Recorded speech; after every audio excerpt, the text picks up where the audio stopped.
योगी राम सूरत कुमार जय गुरुराया, योगी राम सूरत कुमार जय गुरुराया, योगी राम सूरत कुमार जय गुरुराया. நீங்களெல்லாம் என்ன புண்ணியம் செய்தீர்களோ இந்த ஞான குடிலுக்கு வந்து சேர்ந்திருக்கிறீர்கள். காரணம் என்னன்னா,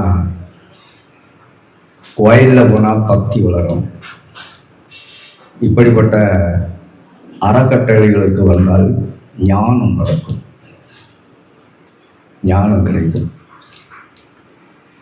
ஆனால் உண்மையிலே எங்கள் ஊராக இருந்தாலும் இவ்வளவு தூரம் ஒரு ஞான ஒளி, ஒரு ஞான பிரகாசம், ஆழமான கருத்துகள் எப்படிடா கிடைச்சி? ஏன்னா நான் இந்த ஊரில் பிறந்தவன், எனக்கே ரொம்ப ஆச்சரியமாக இருந்தது. காரணம் என்னன்னா, ஒவ்வொரு சொல்லும் சிந்தனைக்கு அப்பாற்பட்ட சொற்கள், ஞானத்தினுடைய முழு வடிவு. நல்லா புரிஞ்சுக்கணும். இப்போ இது சரியை கிரியை யோக ஞானம், திருவாசகம் யோகத்தினுடைய அடிப்படையில் ஞானத்தினுடைய அடிப்படையில். அப்போ இவ்வளவு நேரமும் குருஜி அவர்களுடைய அருள் வாக்கை கேட்டு அருள் மலையிலே நனைந்து குளிர்ந்திருக்கிறீர்கள். அதில் கொஞ்சம் நான் 5 நிமிஷம் நான் கடமை பேச விரும்பல. காரணம் என்னன்னா, நீங்களும் பல இடங்களுக்கு போகணும்ல. ஆனால் மாணிக்க வாசகர் ஒரு பாடலை மட்டும் உங்களுக்கு நினைவூட்டுகிறேன். இப்படிப்பட்ட அடியார் கூட்டம் இருக்கு இல்லையா, இந்த அடியார் கூட்டத்தை தான் பெருமான் கேட்க. ஏன்னா அம்மையாரை காரைக்கால் அம்மையாகவே சேக்கலார் பெருமான் வர்ணித்தது போல வர்ணித்து விட்டார். காரணம் உண்மையிலே அப்படிதான். இங்கு பார்க்கின்ற போது கைலாயமலை போல் என் கண்களுக்கு காட்சி தெரிகிறது. அருள் பெருஞ்சோதியாரும் ஆதி நடுவும் பெற்ற அனாதி குலத்தவரும் திருவருளை வடிவாய் கொண்டவரும் பிறப்பில்லா பெருந்தகையும் முழுமுதற் பரம்பொருளுமாகிய என் அப்பனாகிய சிவபெருமான் நவமணி பீடத்திலே உமையம்மையோடு அமர்ந்திருக்கின்ற மலை கைலாயமலை போல் காட்சியளிக்கிறது. நீங்கள் எல்லோரும் சிவசக்தி மயமாகவே காட்சியளிக்கிறீர்கள். என்னதோ தெரியல. ஆனா மாணிக்கவாசகர் என்ன சொன்னார்னா, ஒரே ஒரு பாடல் மாதிரி, கலந்து நின் அடியாரோடும் அன்று வாழா கழித்திருந்தேன். இப்படிப்பட்ட அடியார் கூட்டத்திலே கலந்து உன்னுடைய ஞானத்தை பற்றி புரிந்து கொள்ளாமல் பலகாலம் வாழ்ந்து விட்டேன். கலந்து நின் அடியாரோடும் அன்று வாழா கழித்திருந்தேன். புலர்ந்து போன காலங்கள் புகுந்து நின்றது இடர். ஏன் என்ன இடர் அவருக்கு? இறைவன் திருவடி அடைய முடியாமல் போய்விட்டது. உன்னுடைய மகிமையை நான் புரிந்து கொள்ளாமல் இருந்து விட்டேன். நாவுக்கரசர் சொல்வார் இல்லையா, பாலனாய் கழிந்த நாளும் பனிமலர் கோதை மார்க்கம் மேலனாய் கழிந்த நாளும் மெலிவோடு மூப்பு கோலனாய் கழிந்த நாளும் குறிக்கோள் இல்லாது கெட்டேன். என்ன குறிக்கோள்? உன்னை விட்டு இந்த அடியார் கூட்டத்திலே சேர்ந்து கொள்ளாத ஒரு நிலை எனக்கு ஏற்பட்டு. ஆனா நீ எல்லாம் தந்தாய். வாழ்த்த வாயும் நினைக்க மடனஞ்சும் தாழ்த்த சென்னியும் தந்த தலைவனை சூழ்த்த மாமலர் தூவி துடியாதே வீழ்த்த பாவினையே நெடுங்காலமே. நான் அப்படி உன்னை வாழ்த்து வழங்காமல் சமயத்துல ஓடிட்டம் போட்டுக்கிட்டு 9 வயசுல பேட்டேன். 50 வருஷம் கழிச்சுதான் அங்க வந்திருக்கேன்.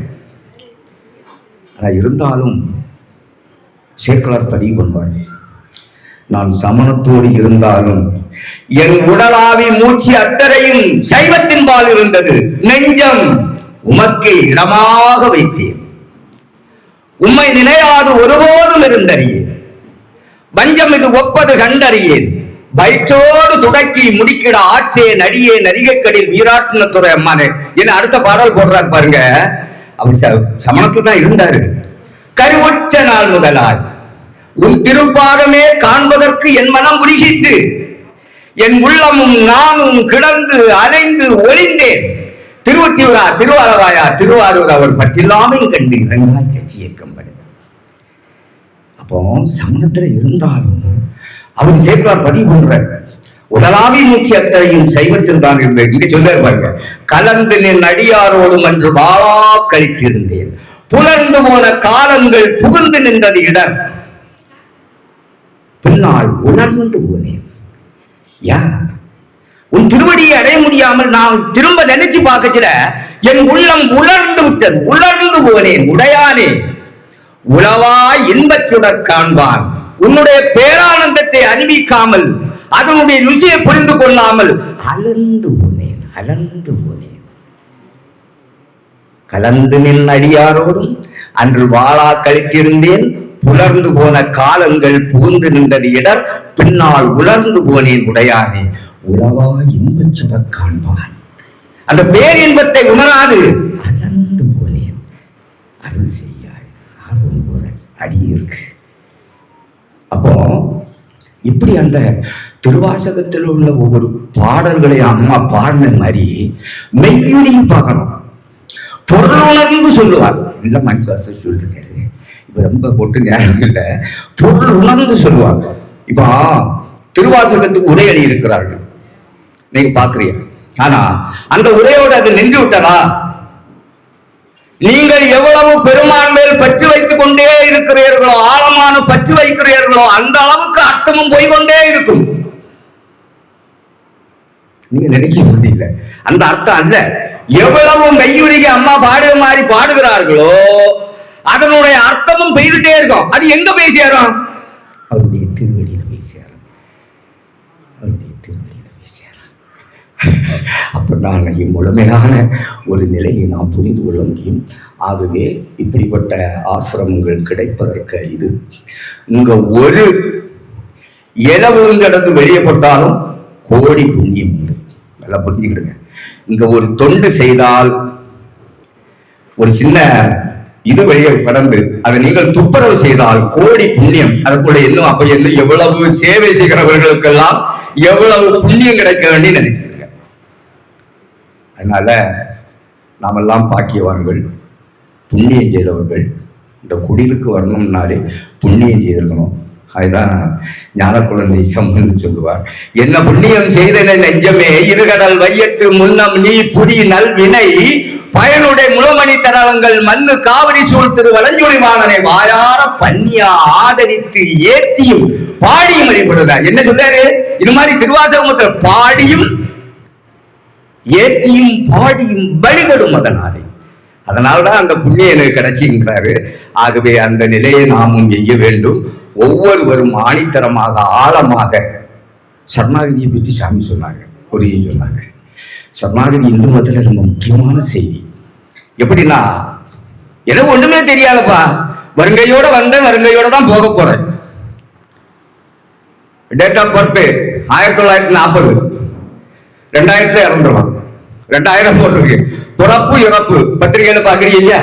அப்ப இதுக்கு இடைப்பட்ட காலம் 50 வருடமாக இருக்கலாம், 60 வருடமாக இருக்கலாம், 70 வருடமாக இருக்கலாம். இதான் உன்னுடைய வாழ்வு.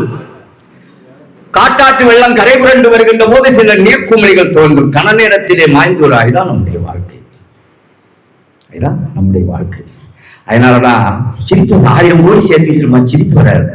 18 சித்தர்கள் ஒரு பாடல்ல உள்ள பாடலை கண்ணதாசன் சந்திரபாபு எழுதி கொடுத்தார். பிறக்கும் போதும் மழுகின்றான், இறக்கும் போதும் மழுகின்றான், ஒரு நாளேனும் கவலை இல்லாமல் சிரிக்க மறந்தாய் மானிடனே. 1000 கோடி. ஏன் உனக்கு சிரிப்பு வரல? இப்படிப்பட்ட இடங்களுக்கு சேவை செய்ய வேண்டும். ஒரு மனிதன் சேவை மனப்பான்மை இருந்தால்தான் உன்னை ஞான மார்க்கத்துக்கு அழைத்து செல்லும். ஒண்ணு கொண்டு போக முடியாது. குறிஞ்சி எல்லாம் அங்க போட்டுக்கிட்டு தான் போனோம். ஆனா போட்டுக்கிட்டு போறது இல்ல, நீ சேவை செய்தால். இப்ப அழகான ஒரு கதை சொன்னாங்க. இந்த சாப்பாடு எங்க இருந்தோ போட்டாங்க. இது மறுமைக்கு அவனுக்கு பேங்க்ல போட்ட பணம். மறுமைக்கு இப்ப ரஜினிகாந்துக்கு 6 கோடி 60 கோடி 600 கோடி வருது. அவன் எப்படி இது கிடைச்சி? முன் ஜென்மத்துல செய்த பூர்ண ஜென்ம பலன். இந்த நாட்டுல எல்லாரும் பிறந்திருக்கான், எல்லாரும் படிச்சிருக்கிறீங்க, எல்லாரும் அரசாங்கத்துல வேலை பார்க்க முடியாது. ஒரு குறிப்பிட்ட பேர் தான் வேலை பார்க்கிறோம்.